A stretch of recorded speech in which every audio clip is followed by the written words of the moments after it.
और एजेंसीज में कहीं कमियां हैं तो बिल्कुल हम उनके खिलाफ एक्शन लेंगे। लाया है ताकि अभी कैंडिडेट जो है मल्टीपल रोल नहीं प्ले करेगा, एक ही बार लिखेगा।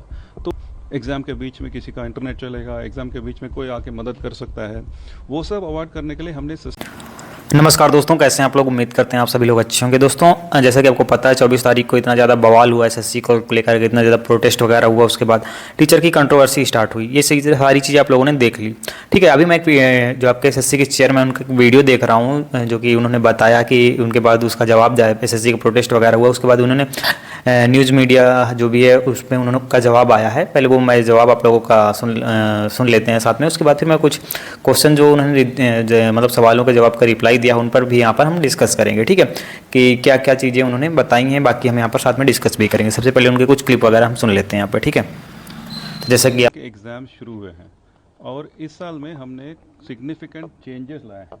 चेंजेस क्यों लाए हैं? चेंजेस इसलिए लाए हैं कि एग्ज़ाम्स में हमारा हमेशा एक पॉइंट ऑफ कंसर्न था कि माल प्रैक्टिसेस, कुछ माल प्रैक्टिसेस हो रहे थे, जैसे कि एक ही एंटिटी जो है क्वेश्चन भी बनाता है और एग्ज़ाम भी कंडक्ट करता था। तो माननीय कोर्ट ने भी आदेश दिया है कि आपको ऐसा नहीं करना चाहिए, क्वेश्चन कोई और देगा, एग्ज़ाम कोई और करेगा।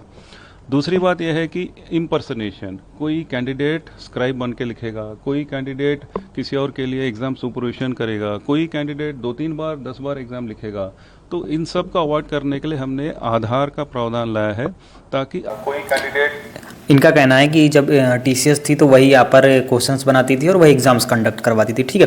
लेकिन कुछ कंसर्न की वजह से इन्होंने इस बार जो है चेंजेस किया। आपका जो एग्जाम कंडक्ट करा रही है वो एडीक्यूडी करा रही है, लेकिन क्वेश्चन पेपर कोई और दे रहा है। तो ये कहना है इनका, ठीक है। बाकी यहाँ पर देख सकते हैं जो है अभी हमने ये किया है कि सिस्टम में आधार कैंडिडेट ऑथेंटिकेशन के लिए आएगा और दूसरा जो है क्वेश्चंस कहीं और से आ रहेंगे।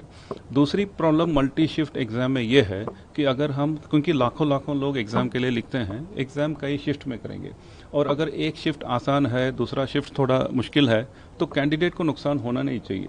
तो इसलिए हमने पूरा नॉर्मलाइजेशन का तरीका बदला है। अब ये तरीका बदलने के कारण कोई भी कैंडिडेट अपने शिफ्ट में पेपर कैसा है उसके हिसाब से वो कहाँ खड़ा है उसको फ़ायदा मिलेगा। तो अगले शिफ्ट और इसका तुलना नहीं होगा।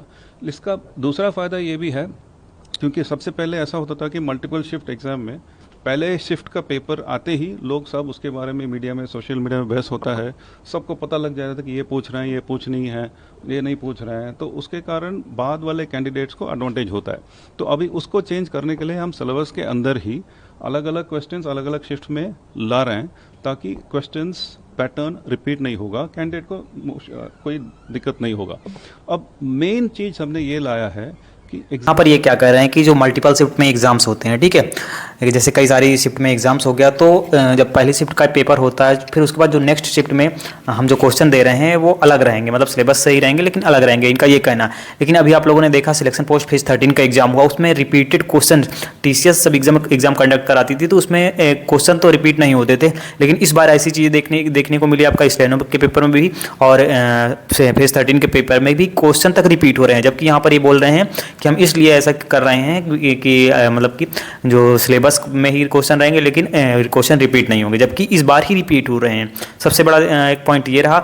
और दूसरी बात आप लोगों ने देखा कि जैसे कि बोल रहे हैं कि सिलेबस के अकॉर्डिंग ही हम क्वेश्चन को पूछेंगे, लेकिन अभी आप लोगों ने स्टेनोग्राफर का पेपर देखा, उसमें कई सारे शिफ्ट में जो कि मैथ पूछी नहीं जाती है, रीजनिंग में यहाँ पर मैथ के क्वेश्चन भी पूछे गए। इस तरीके की भी चीज़ें निकल कर आई हैं। ऑलरेडी स्टूडेंट एग्जाम्स दिए हैं, सभी को ये चीज़ें पता है। लेकिन वहीं पर अभी एसएससी के जो चेयरमैन हैं उनका कहना है कि जो हम क्वेश्चन सिलेबस के अंदर से ही पूछे हैं क्वेश्चन ना रिपीट हो। जबकि क्वेश्चन मतलब अब रीजनिंग में तुम मैथ के क्वेश्चन दे रहे हो तो आउट ऑफ सिलेबस ही तो हुआ, ठीक है। बाकी आगे हम सुन लेते हैं यहाँ पर क्या क्या बोल रहे हैं।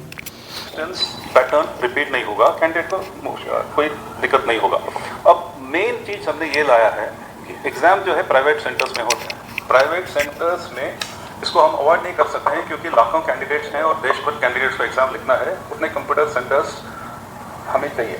अब इसमें कैंडिडेट्स और सेंटर्स और कुछ लोगों के माल प्रैक्टिसेस के कारण ऐसा हो जाता है कि एग्ज़ाम के बीच में किसी का इंटरनेट चलेगा, एग्ज़ाम के बीच में कोई आके मदद कर सकता है। वो सब अवॉइड करने के लिए हमने सिस्टम बदल के एग्ज़ाम सोल्यूशन के ऊपर हमने एक और सीडैक सोल्यूशन लगाया है ताकि हमें पता लग जाएगा कि किसी भी कोने में किसी भी मशीन में कुछ भी हो जाए।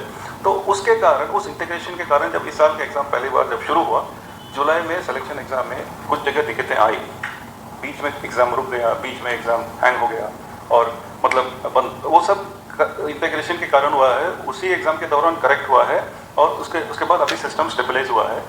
इनका क्या कहना है कि मतलब जो चीज़ें आप स्टूडेंट फेस कर रहे थे यहाँ पर सिलेक्शन पोस्ट फेज 13 के एग्जाम में कि माउस बंद नहीं वर्क कर रहा है, सिस्टम बंद हो जा रहा है, इस तरीके की चीज़ें निकल कर आई थी उसके बाद बोल रहे हैं कि उसी टाइम पे उसको सही भी किया गया, लेकिन फिर कुछ अभी देखा आप लोगों ने कि उसके बाद स्टेनोग्राफर का पेपर हुआ, ठीक है। स्टेनोग्राफर के पेपर में भी सेम चीज़ें यहाँ पर हमें रिपीटेड देखने को मिली हैं, सेम प्रॉब्लम जो हम फेज 13 में फेस कर रहे थे वही चीज़ें यहाँ पर हमें सिलेक्शन पोस्ट के स्टेनोग्राफर एग्जाम्स में भी वही चीज़ें देखने को मिली हैं। बाकी यहाँ पर ये सफाई अपनी दे रहे हैं, ठीक है। हमने इसीलिए सीजीएल को भी थोड़ा डिफर किया है ताकि इसको दोबारा टेस्ट करें, ऑपरेशनली चीज़ें ठीक बने और उसके बाद कंडक्ट करें। जो है वो पहली बार अब ये बोल रहे हैं यहाँ पर कि कुछ कमियां तो अपनी स्वीकार रहे हैं कि हाँ कुछ कमियां थी जिसकी वजह से हम यहाँ पर सिलेक्शन पोस्ट सीजीएल के एग्ज़ाम को इन्होंने अभी पोस्टपोन किया था, ठीक है। इसी वजह से ये भी ये चीज़ें बोल रहे हैं। बाकी देखते हैं, अभी ये सीजीएल का एग्ज़ाम भी स्टार्ट होने वाला है, 9 या 10 सितंबर से स्टार्ट हो जाएगा। उसमें भी यहाँ पर हमें जो चीज़ें देखने को मिलेंगी वो भी और क्लियर ही हो जाएगा, ठीक है। बाकी आगे सुन लेते हैं। क्या मैसेज नहीं, मेरा स्टूडेंट्स को यही मतलब कहना है कि एग्ज़ाम फेयर होना है, एग्ज़ाम ट्रांसपेरेंट होना है, लेकिन एग्ज़ाम मतलब जो भी हम टेक्निकल चैलेंजेस के कारण हम टेक्निकल सोल्यूशन से माल प्रैक्टिस अवॉइड करने के लिए ऐसे चेंजेस ले आ रहे हैं। ये सब करने का एक ही ऑब्जेक्टिव है कि ठीक कैंडिडेट को बिना किसी नुकसान से एग्ज़ाम लिख पाएँ और कोई माल प्रैक्टिस न हो। और स्टूडेंट को क्या मैसेज देंगे जो स्टूडेंट अगर आरोप लगा रहे हैं कि नहीं एग्जाम में गड़बड़ी हुई है, उनको अगर धरना या प्रदर्शन करना पड़ रहा है, हाँ, तो उनको आप क्या मैसेज देंगे कि तो मेरा यही कहना है कि जो भी है एग्ज़ाम कौन करवाता है वो दूसरी बात है, क्योंकि मेनली एसएससी का एग्ज़ाम है, एसएससी की जिम्मेदारी है एग्ज़ाम करना, और एजेंसी जो है सरकारी नियमों के अनुसार हम एजेंसी सेलेक्ट करते हैं।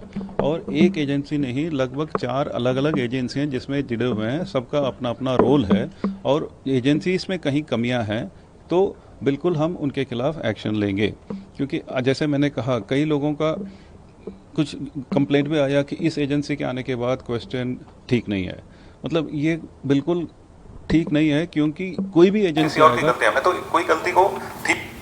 अभी यहाँ पर इनका क्या कहना है कि मतलब कि जो स्टूडेंट या जो भी आरोप लगा रहे हैं कि जो एडीक्यूडी है ये जब से आई है तब से क्वेश्चन सही नहीं आ रहे हैं, तो इनका कहना है कि क्वेश्चंस वो नहीं दे रही, क्वेश्चन किसी और सोर्सेज से आ रहे हैं। चलिए मान लिया कि क्वेश्चन किसी और सोर्स से आ रहे हैं, लेकिन फिर भी इतनी सारी चीज़ें दिक्कत देखने को मिली। और उसके बाद अभी आप लोगों ने देखा होगा कि जो एसएससी स्टेनो की जो आंसर की आई है उसमें इस तरीके के मतलब आंसर की में भी इस तरीके से आप लोगों ने देखा होगा कुछ सवाल, ये जो ए और बी का 3:2 वाला क्वेश्चन था, इसके ऑप्शन तो आप लोगों ने देखे ही होंगे। मतलब वहाँ पर तुम एडीक्यूडी में अगर कमियां हैं वो बता रहे हो कि हाँ ठीक है कि हम दूसरे सोर्सेज से क्वेश्चन आए, लेकिन आंसर की में भी तो इस तरीके की चीज़ें देखने को मिल रही हैं कि आंसर की जारी आई है उसमें देखेंगे यहाँ पर कि मतलब क्वेश्चन कुछ दूसरा है और उसके ऑप्शन तो बिल्कुल भी मैच नहीं कर रहे हैं। यहाँ पर आप लोग क्वेश्चन भी देख सकते हैं, ऑलरेडी आप लोगों ने ये सारी चीज़ें देख रखी होंगी। आज उनका ये वीडियो आया था तो उस पर मैंने कुछ चीज़ें पॉइंट आउट करी हैं जो मैं आप लोगों को यहाँ पर दिखा रहा हूँ, ठीक है। ठीक नहीं कह रहा हूँ, लेकिन ये 4 अलग अलग एजेंसी के साथ जब पैटर्न चेंज हो रहा है, उसका इनिशियल डेज में कुछ इश्यूज थे जो अभी ज़्यादातर रिड्रेस हुए हैं, और मुझे कॉन्फिडेंस है कि फ्यूचर में बिना इश्यू सारे एग्जाम्स करवा सकते हैं। ये पूरे अपने फुल कॉन्फिडेंस से बोल रहे हैं कि अब जो भी फ्यूचर में एग्जाम्स होंगे वो पूरे फेयर तरीके से होंगे, किसी भी प्रकार की कोई दिक्कत नहीं होने वाली। अभी ये इनका कहना है, ठीक है। बाकी देखते हैं, अभी सीजीएल का एग्ज़ाम बाकी है, एमटीएस का बाकी है, तो ये एग्ज़ाम्स तो अभी बड़े बड़े एग्ज़ाम्स होने ही हैं, ठीक है। बहुत दूर सेंटर्स पड़ जाते हैं, उसको लेकर क्या किस तरह के स्टेप्स चुने? पहले एग्ज़ाम में कुछ सेंटर्स की कमियों के कारण कुछ कैंडिडेट्स को दूर सेंटर्स दिए गए हैं। उसके बाद दूसरे एग्ज़ाम जो स्टेनो एग्ज़ाम हुआ, लगभग 80% कैंडिडेट्स को उनके चुने हुए सेंटर्स दिए गए हैं, और हमने वेबसाइट में भी डाल दिया कि किसको कितने लोगों को क्या सेंटर मिला है। फ्यूचर में भी यही फॉलो करेंगे, लोग देख सकते हैं, कैंडिडेट्स देख सकते हैं कि कितने लोगों को कहाँ सेंटर मिला। लेकिन एक बात तो है, कैंडिडेट्स कुछ जगह से ज़्यादा नंबर में आते हैं, उस नंबर में सेंटर्स कम है तो थोड़ा डिसलोकेशन होगा, लेकिन वो नंबर कम होता जाएगा। और ये आखिरी सवाल, मतलब जो स्टूडेंट का कंसर्न था या जो स्टूडेंट के जितने भी यहाँ पर एग्ज़ाम सेंटर को लेकर के कि था कि जो हम यहाँ पर प्रेफरेंस दे रहे हैं एग्ज़ाम सेंटर को लेकर के, उसको छोड़ करके दूसरे जगह हमारा एग्ज़ाम सेंटर दिया जा रहा है और काफ़ी दूर दूर दिया जा रहा है। तो इनका यहाँ पर कहना है कि जो एग्ज़ाम सेंटर में जो कमियां थी, इसलिए जहाँ पर कमियां देखी गई हैं उसको छोड़ करके हमें दूसरे एग्ज़ाम सेंटर को प्रेफर किया है, मतलब ये चीज़ें बोल रहे हैं। जबकि यहाँ पर देख सकते हैं कि एग्ज़ाम स्टार्ट होते ही मतलब पहले एग्जाम्स में इस तरीके की दिक्कतें देखने को मिली। और एग्ज़ाम सेंटर की हालत तो आप लोगों ने देखी होगी, कहाँ कहाँ एग्ज़ाम सेंटर, कैसे कैसे एग्ज़ाम सेंटर पर अभ्यर्थियों ने एग्ज़ाम्स दिया है, ना कोई वहाँ पर यातायात की सुविधा थी, कैसे कहाँ पर एग्ज़ाम देने जाने के लिए। और आप लोगों ने देखा हो, कई सारी वीडियोस भी देखे होंगे, मतलब बारिश की वजह से वहाँ पर पानी भर गया है और उसके बाद फिर वो आगे एग्ज़ाम सेंटर है वहाँ तक जाने में इतनी ज़्यादा प्रॉब्लम हो रही थी। तो बाकी इनका भी ये कहना है कि एग्ज़ाम सेंटर्स में प्रॉब्लम की वजह से दूर एग्ज़ाम सेंटर दिया गया है, और अब बोल रहे हैं कि जो भी आगामी पेपर होंगे उनमें ये चीज़ें कम होती दिखेंगी। बाकी देखते हैं, अभी तो सीजीएल का एग्ज़ाम बाकी ही है, ठीक है। तो यही सारी इन्होंने अपनी पूरे 10 से 15 मिनट के इंटरव्यू में यही सारी चीज़ें इन्होंने क्लियर की हैं। बाकी आपकी क्या राय है, अपनी राय कमेंट बॉक्स में ज़रूर बताइएगा, क्या सुधार होगा आगे के एग्जाम में या नहीं होगा। बाकी वो तो आगे देखने को मिलेगा ही। बाकी चलिए मिलते हैं किसी नए वीडियो के साथ। Bye bye, take care and जय हिंद दोस्तों।